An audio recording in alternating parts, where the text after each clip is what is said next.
Winter is not a season. It's an occupation. Sinclair Lewis. We may wax nostalgic and gleefully sing about Jack Frost nipping at our noses. In our modern era of warm blankets, well-stocked grocery stores, and central heat and air. But in the distant past, a past that not too many would consider today, if you didn't get the fire lit in time before the sun dipped down behind the snow-covered trees, you needn't worry about Jack Frost or anyone nipping at your nose, because the Frost Giant, or Ded Moroz, or the Snow Woman from Japanese lore may be right around the corner, plotting your icy demise. Welcome to episode 55 of the Monster Guys podcast, Winter Rises.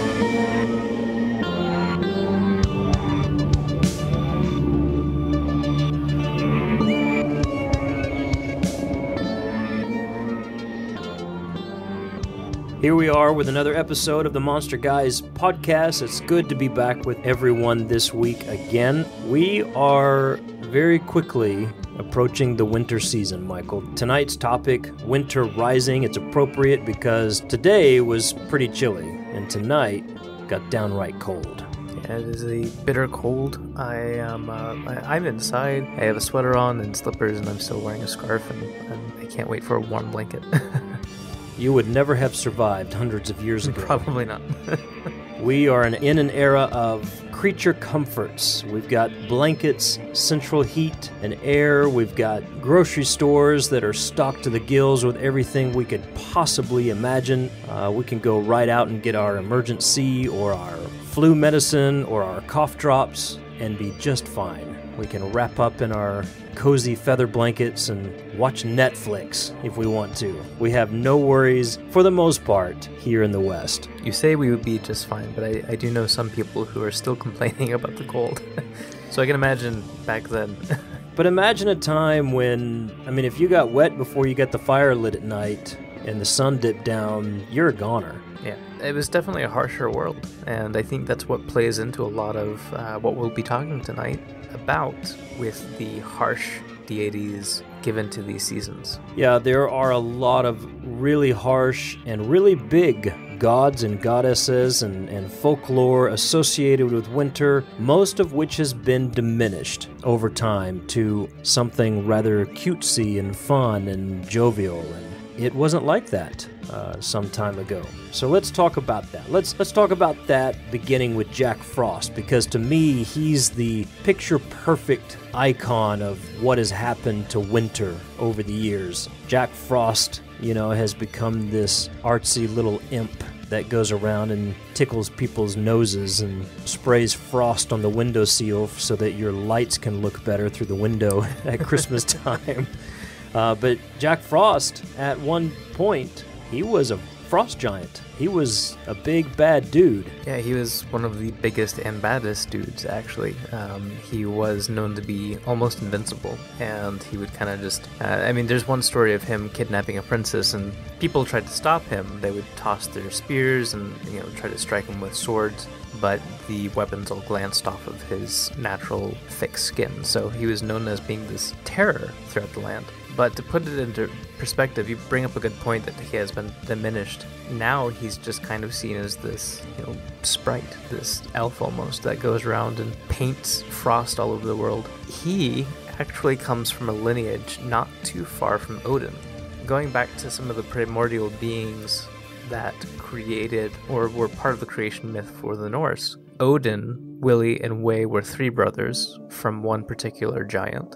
Mm-hmm. And then Kari and two other beings were the other three brothers from this same giant. Kari was kind of the equivalent of Odin, but for the giants versus the gods.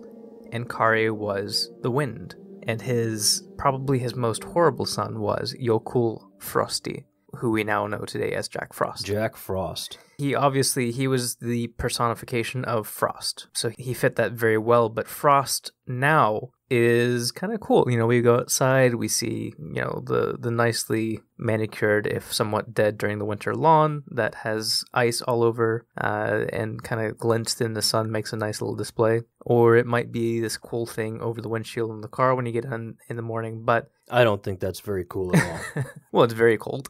Yeah, it's very cold, but it's not very cool.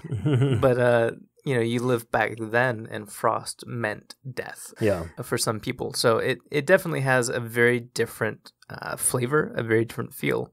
And over time, and as we've gotten more and more comfortable with the seasons, our technology has progressed so we can survive it easier and more comfortably. Jack Frost has not been that big of a deal. And he's gotten from being a near god to, just as you said, a little imp. So I think he's a good place to start. Well, let's talk about Jokul Frosti, the son of Kari. I think the other thing to mention with him is that over time, we did talk about how he changes and becomes a bit of a sprite, but even in his own land, people started to see a more human element to him because he wanted companionship. He wanted some of the finer things in life. So there was a relation that people could find with him, although he was very hard to relate to. All of the frost giants were really. But he started to take on certain characteristics that made him a little bit more likable throughout the ages. I think it's important to note that he is a frost giant among frost giants. I mean, we know the Jotnar as being these giant horrible things. They're very violent. We talked about this in our Trolls episode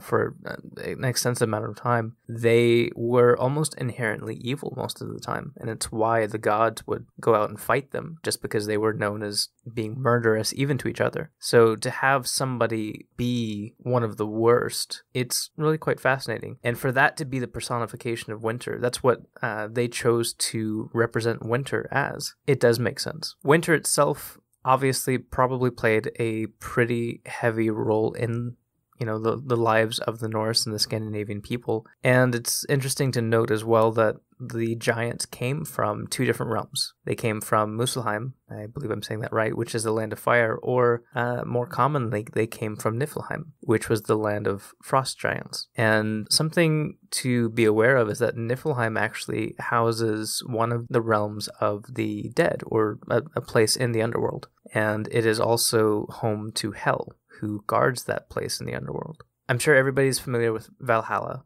Valhalla is kind of where you die in glorious battle, you get taken to this place, and it is basically Elysium or heaven, or the more celebratory version of the afterlife for these people. There was a middle ground that was kind of a peaceful place for people who were warriors as well, who didn't die gloriously in battle, but they lived honorable lives. And then there was Hell. Hell is not a torturous place like we know it to be. It's H-E-L, not H-E double hockey sticks. Right. But double hockey sticks. As I remember in 4th grade. Yep. But hell for them was the place that you went if you died of old age or if you died of natural causes like disease. So it was a inglamorous place to go. It wasn't necessarily bad or evil. It was just kind of meh. And it was known as being a very cold place, a place of shadow and fog and mist. So even in their afterlife, it played heavily into their views, the way that they looked upon things. You know, I can imagine that if you are going to die and go to an afterlife, you kind of want to go to the warm, loud, exciting halls where you get to feast and, you know, fight each other for the rest of eternity. But I don't think you would want to die and just continue on in what's probably been your existence, cold and dark for most of the time. We'll come back to another goddess later on in Scandinavia, but I wanted to hop over and talk about Ded Moroz. Reason being, we talked about Jokul Frosti or Jack Frost. He kind of gets tied up with the Santa Claus myth. or at least our version of the Santa Claus myth, because that is a conglomeration of a bunch of different things. Yeah, Ded Moroz is the Russian version of kind of a mashup of Jack Frost and Jokul Frosti, and to this Father Frost, or as it's declared in some folklore, King Frost figure. And he's pretty cool. He can be either very benevolent or very harsh. Well, traditionally he was wicked. He was another one of those Eastern mythologies or Eastern figures that would carry children off in a sack. Yes, that is true. He's pretty nasty, but that's similar to Baba Yaga as well. Right. Who's another one of those evil troll-like people, but she'll every once in a while stop to help the hero of a story. There's a lot of those figures that like to carry children off in sacks or whip them with sticks. And yet somehow they turn out to be the helpers in some of those epic stories. Ded Moroz was very much like that. He was known for freezing people that he didn't like, and he was known for bestowing not only life and warmth in the winter, but gifts and treasure beyond measure to those that he found worthy. Which is part of where we have some of that Santa lore involved. And he very much looks like our modern idea of Santa. Yeah, and for the sake of conversation, there was a time when Ded Moroz wore the big, long, red, velvety coats, and he did have that look, although he was thinner. A lot of people believe that the Coca-Cola Santa Claus, if you will, of the 1930s is where we have that look popularized, but it's not accurate. It was around long before that. As a matter of fact, I believe it was Joseph Stalin that resurrected Ded Moroz in Russia after religion was suppressed and declared he wanted the robe turned to blue instead of red, so it couldn't be associated with Santa of the West. So we have a little bit of a mix-up there in terms of colors of coats and personifications, but they stem from a very similar source. Yeah, and just like Jokul Frosti, who was a very powerful being, Ded Moroz was not just a personification of winter, he was actually a very powerful god as well. He was known as a blacksmith, a magical blacksmith of sorts who actually chained the waters of the earth to the earth, which I don't know how you do that. I don't know how you chain water, but he did it. He was a pretty talented fella. Magical blacksmith that can make chains of water that keep it from floating off into space, I guess. Yeah. So he had a lot of power, and that's something that we see with a lot of these winter deities. For people back then, for these people, these seasons to hold such sway over life and death, obviously a lot of power comes with that. Well, yeah, I mean, when you live in a time when you don't have the comforts that we have and you don't have the amenities that we have, and your life hangs in the balance literally day to day, sometimes moment to moment, and you look around at these harsh conditions, I believe one of the ways the human mind deals with that is we personify it. We give it a shape. We give it a name. And a lot of these mythologies and these creatures and persons from folklore come from that capacity of the human mind to create things so that we can believe in something that is causing this to us, and then somehow better deal with it, better cope with it. Even though we feel like, especially in times past, folks just were like, I'm dead, I'm going to die. It's just the way it is. But they still wanted to put a face and a name and often a blame to that. Very true. And what I find fascinating is that over time we see that blame is still there, but we see more forgiveness from the mortals, if you will. We see more favor, I guess I would say. People tend to start to believe that these beings can have a decent side, and they explicitly find that they're not completely evil. Well, and I find that some of that has happened through time when we have gained better comforts. Things like blankets and warmth that is readily accessible, better access to food, better storage of food. We find that through time, the easier life gets, the lesser the gods become. So it's not so much a blame game as it is, you're kind of my buddy now. If things go bad, I still can blame you. But as long as they're pretty good and life is getting better, you're becoming a little bit more human, you're becoming a little bit easier to get along with, until we have a Coca-Cola drinking Santa Claus and Jack Frost running around putting frost on the windows. Yeah, and at that point, I don't feel like they're gods anymore. I don't feel like they're much of anything. They're Christmas specials for the cable networks at this point. Yeah, it's kind of sad on one hand. But no, that is a good point. And the story that I was referring to, I guess we can go into a little bit more detail because I think you hit on a good point with the fur blankets and the warm coats. As the story goes briefly, a stepmother doesn't like her stepdaughter in the way of most fairy tale stepmothers. Right.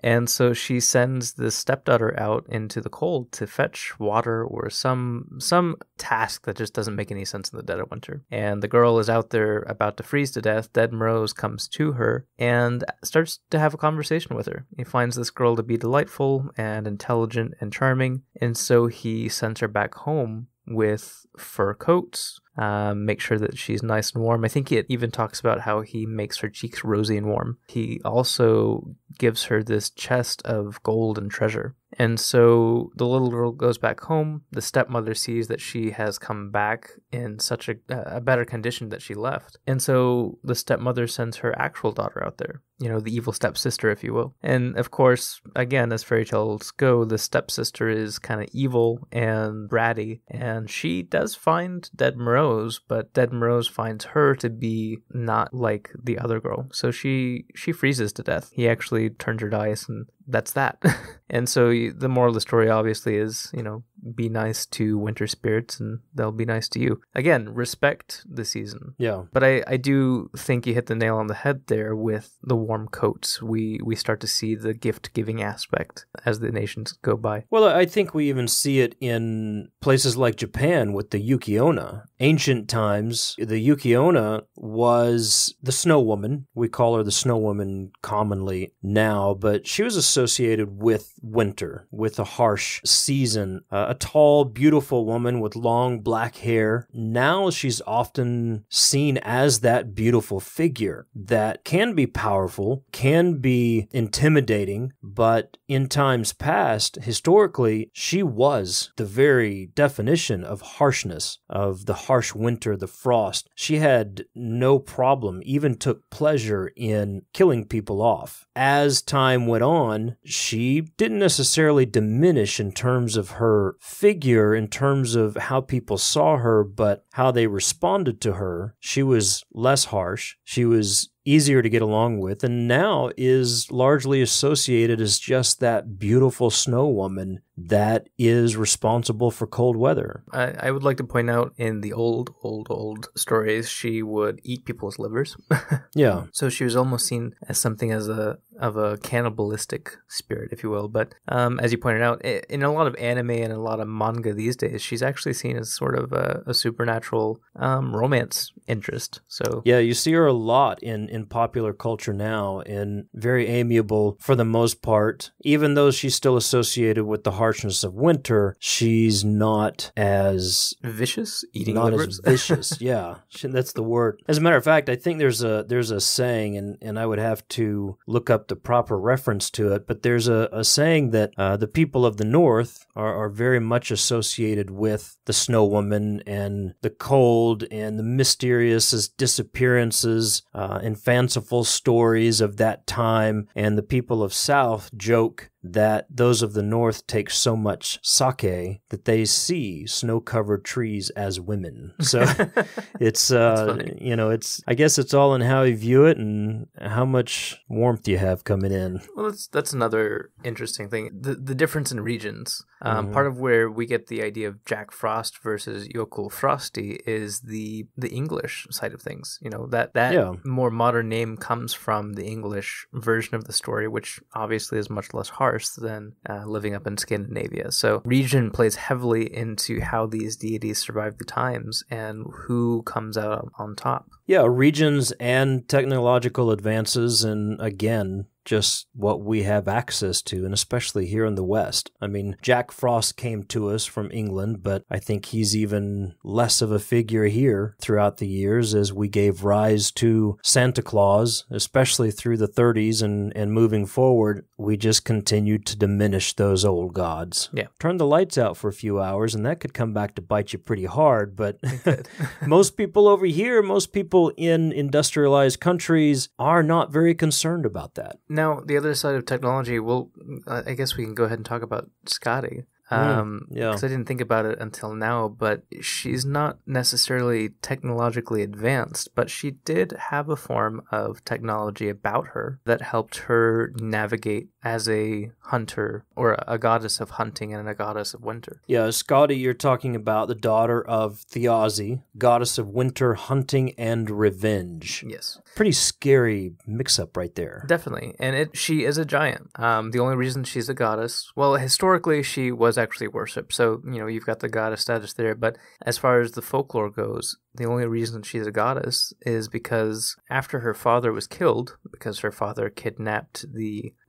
It's a long story. Her father turned into an eagle and kidnapped the goddess that kept all of the other gods and goddesses young. So that poses a problem from them. They found him, killed him basically, and got their golden apple goddess back so they could all stay young. Skadi heard about this, the death of her father, and she went to take her revenge on the Aesir, or the gods of that time. Now, it's funny that you have this single frost giant woman who comes and is threatening to kill all of the Aesir, and they basically make a pact with her to avoid being killed. So that should tell you something right there. But they tell her, as compensation, so you don't kill us, you can marry any one of the gods, but you have to choose him by his feet. So she chooses, on accident, the god of the sea. They don't get along, they kind of separate after a while, but she still carries that goddess status. Even though she doesn't really take her revenge, she also takes that status of the goddess of revenge. But she's not terribly horrible. She actually shows back up a few times in their folklore and works with the gods. She actually gets a few tricks on Loki, of all people. The trickster god in that culture. She is known, number one, as being the person who actually puts the snake above him when he is being punished for the death of Balder. You can see her revenge aspect in play there. But part of that compensation for not taking her revenge, part of the deal that they made was that they would make her laugh, because she had not laughed since the death of her father. So she was, that very cold and sullen woman. And the only way Loki could get her to laugh, he tried many different tricks until finally he went to the resort of tying one of his testicles to a rope, and the other end of the rope he tied to a goat. And then he scared the goat off, the goat ran off. This caused obviously much pain to Loki, and this is what made Skadi laugh. Good old times. So you have a powerful giantess who somehow becomes a god, even though the gods usually hate the giants back then. She's not inherently evil, and she gets a few laughs over on the almighty trickster god of the Norse. She is a trickster among tricksters. Yeah. Now, the reason I was reminded of her is because she has a few items that are actually holy to her, including her bow, obviously as a hunter goddess, but also her snowshoes and her skates. These are things that also are holy to her, and it makes sense, being a goddess of winter, that people would kind of give those attributes, those items to her, and use them for themselves as well. Michael, let's talk about a guy that is perhaps a little bit more notable by most people, especially in the West, and he's a little bit more modern. And we talked about him a little bit in the story about Charles Dickens and his ghosts last week, the Holly King. Many believe that he's a very modern invention, though I would disagree with them. I believe we have different language and different stories to describe a similar figure, but the Holly King, by most accounts, is a very modern invention and a very strong representation of winter. I think the way you put it is probably correct, just that we have different languages and different terms that we use for him nowadays. As far as I can tell through research, I think the first time the term was really used was in 1948 by Robert Graves, a folklorist, a poet, a soldier, pretty well-rounded dude. But the Holly King and the Oak King are two kings that do battle throughout the year. The Oak King, is strongest during the summer solstice, but on that day he is stricken down by the Holly King, who then grows in his own power, and the two do battle again on the winter solstice when the Oak King strikes the Holly King down and takes his reign back. A couple things are interesting here. You have the imagery that I think is actually quite poetic. The nature of it is quite beautiful. Oak trees are very big and bushy trees, so, when they are strong, when they're healthy during the summer, they tend to hide away the evergreen holly trees, and so you don't see them. But through the year, the oak trees start to diminish, they start to wither, or at least lose their foliage, and then you start to see the evergreen trees, the holly trees standing there, all powerful and strong. And so you have a natural order and an appearance of these trees doing battle, which is a pretty epic thing, especially back in the old days. But I think the other interesting aspect of this is that each king is struck down on the day that he's strongest, the solstice. It takes time for his power to diminish. It takes time for the other king to gain his power back, leading up to the next solstice. But it's during these 2 days throughout the year that they do battle, and I don't know, there's a balance to it, and I think that's what fascinates many people. Yeah, there's the balance, there's the transition, it's the changing of the seasons, one season growing into the next. And I think going back to, you talked about Robert Graves expanding upon the Holly King mythology. I think it goes back even further than that to 1800s, Sir James George Fraser in The Golden Bow, but I think it goes even further back than that. You look at Celtic traditions and along those lines, and we have this great cycle of nature that's represented year after year in traditions such as that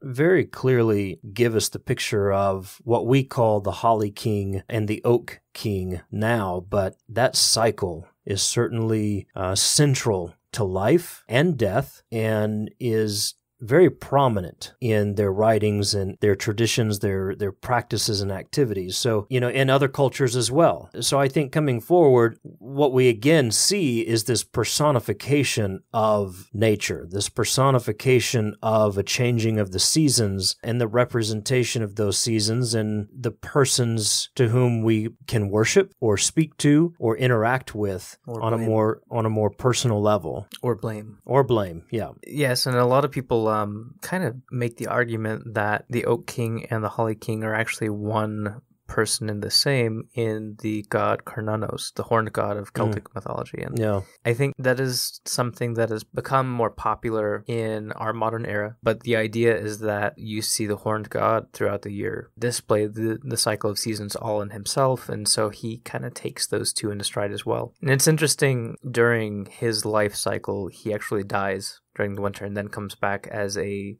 small child, kind of like the image of the New Year and Father Time that we see on New Year's. So those images play in pretty heavily and are relevant to what's coming up in a few weeks for us. Well, and this also lends to the thought pattern, the idea that we don't necessarily have separate deities that we're speaking of here, but we have either the presence or the absence of a particular deity, which leads us to a conversation about Persephone. Yeah, Persephone is another fascinating topic all to herself, and something I hadn't really, she's not a character I paid much attention to until recently. Michael, you shouldn't say that publicly. Okay, I'm going to say this, and people might flog me later, but Greek and Roman mythology is pretty interesting. I just think we have enough documentation that I don't look into it as much. So, Michael, I will protect elsewhere. you. I'll protect you from the masses that are coming your way now. I find my interest elsewhere, but she's interesting because, we'll get to it in a bit. She's a Greek goddess. Yeah. The daughter of Demeter, goddess of vegetation and the underworld. Yes. Demeter, interesting trivia for everybody else. Her Roman name is Charis, or in the Church Latin, I guess it would be Ceres, and that's where we get the word cereal. Right. So for all of you cereal lovers out there. Thank you. But Persephone is sometimes considered a fertility goddess, but she is primarily a goddess of vegetation, and as you said, the underworld, by way of her capture by Hades. Mm-hmm. Hades saw Persephone, saw her beauty, and decided that he wanted to take her for a wife, so he did that. He actually took her and kidnapped her into the underworld. And there was a bit of a scuffle and a disagreement with the gods, obviously, but a deal was struck that half of the year, Hades would get to keep Persephone, and the other half of the year, Persephone would be allowed to come visit her mother on Earth, or in the other realms. And so what we have is the Greek and Roman explanation of the change of seasons. Yeah, I was going to say, this story is why she's so closely associated with the change of the seasons. Yeah, it's interesting. In the northern regions, we've talked about how you have Jokul Frosti, who is a direct cause of the frost in certain parts of winter, and the more terrifying sides, what comes with that. But in a more mild setting, we see a goddess who affects the winter and the summer, but she is not causing it herself. When she's taken to the underworld, Demeter actually stops all of the vegetation from growing in a bout of depression and sadness, basically. Yeah, her mother. Yes. So it's not caused by Persephone, but by her absence, basically.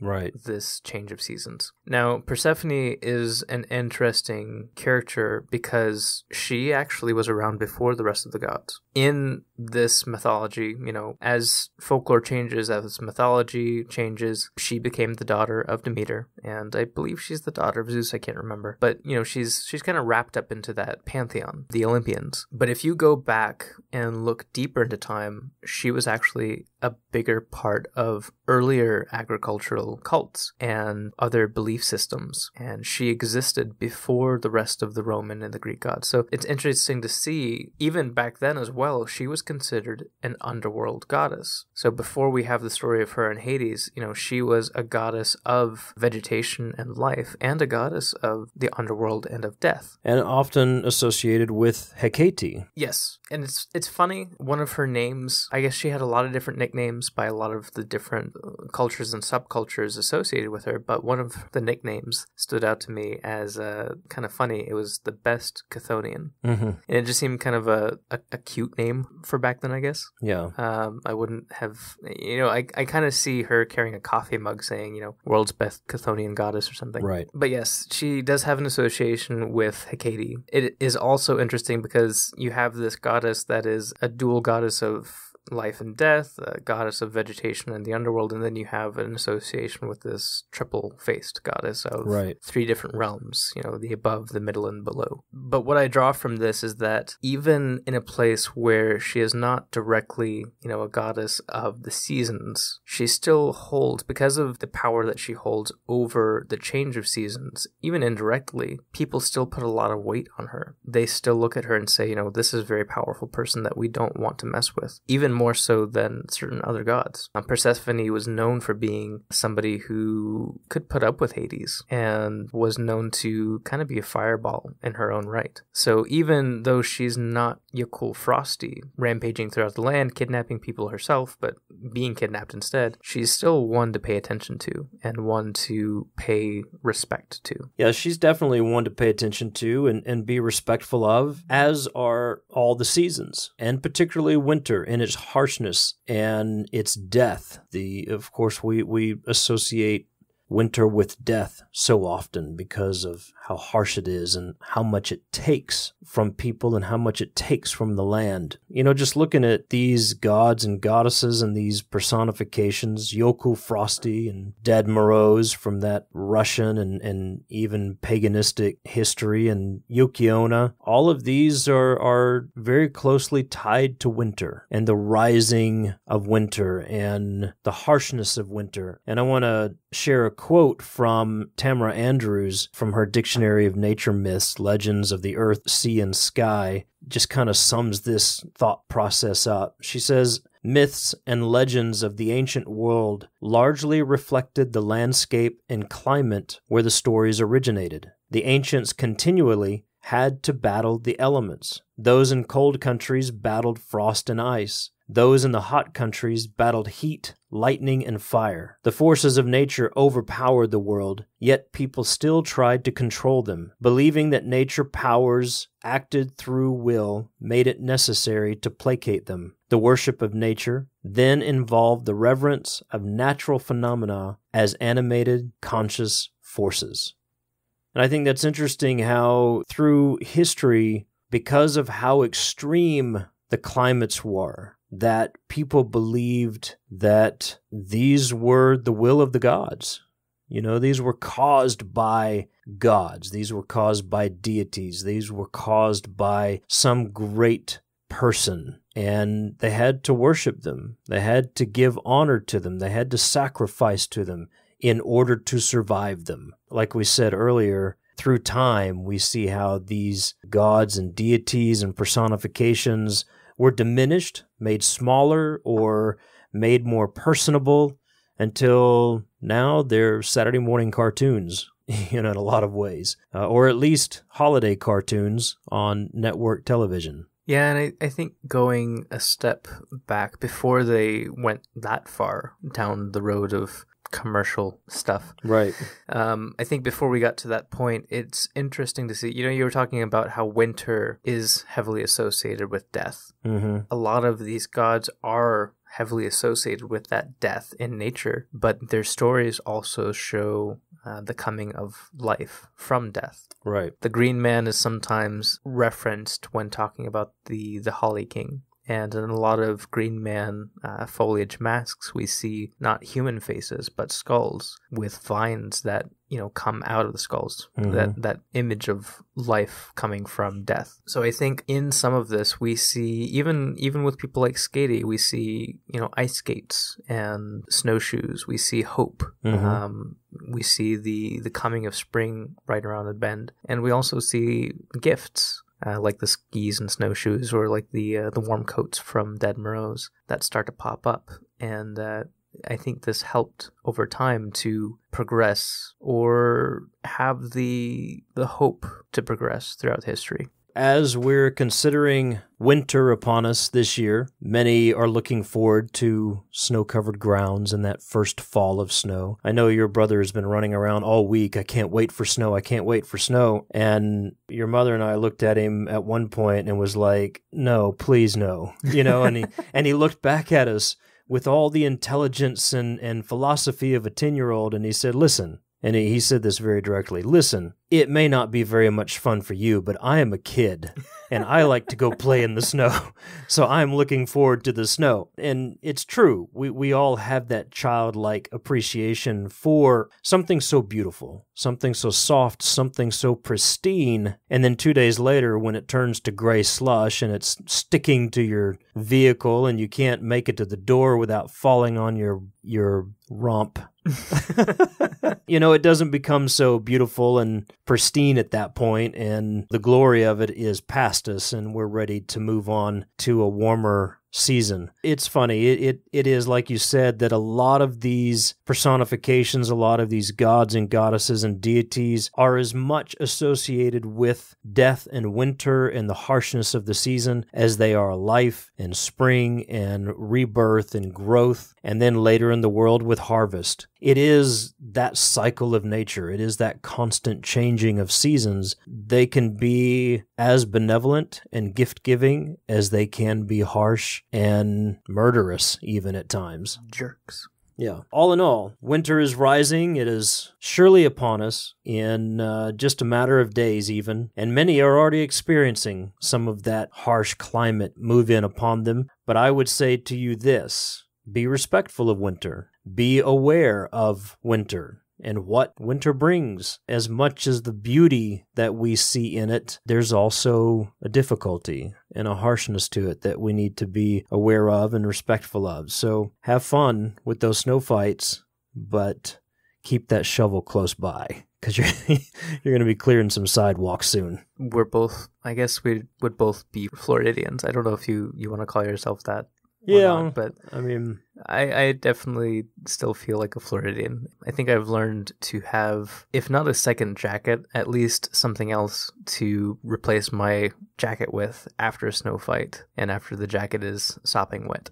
yeah, definitely. So, folks, be careful out there. Enjoy the beauty to come, but do be careful. Crazy drivers, icy streets, and all that kind of good stuff. But hope maybe you've learned just a little bit about some of the history of winter, how we associate and how we respond. Maybe you can look around and see some of these gods and goddesses and deities, or at least their influence upon our own culture in the next few months. You can find us at themonsterguys.com. Chat with us on Twitter at themonsterguys. We love to hear from you. Hope you have a safe and warm week. For those of you who are already feeling the cold, bundle up, get inside, and hibernate. I told you, Michael, earlier, I think the bears have it figured out, and we need to figure out how to join them in a winter hibernation. If you can figure out how to hibernate, I will gladly get on that bandwagon. All right, folks, good night. It's been good hanging out with you. We've got another special episode coming to you next week, and then we're going to take just a few days off for Christmas break. See you on the flip side of the new year after that.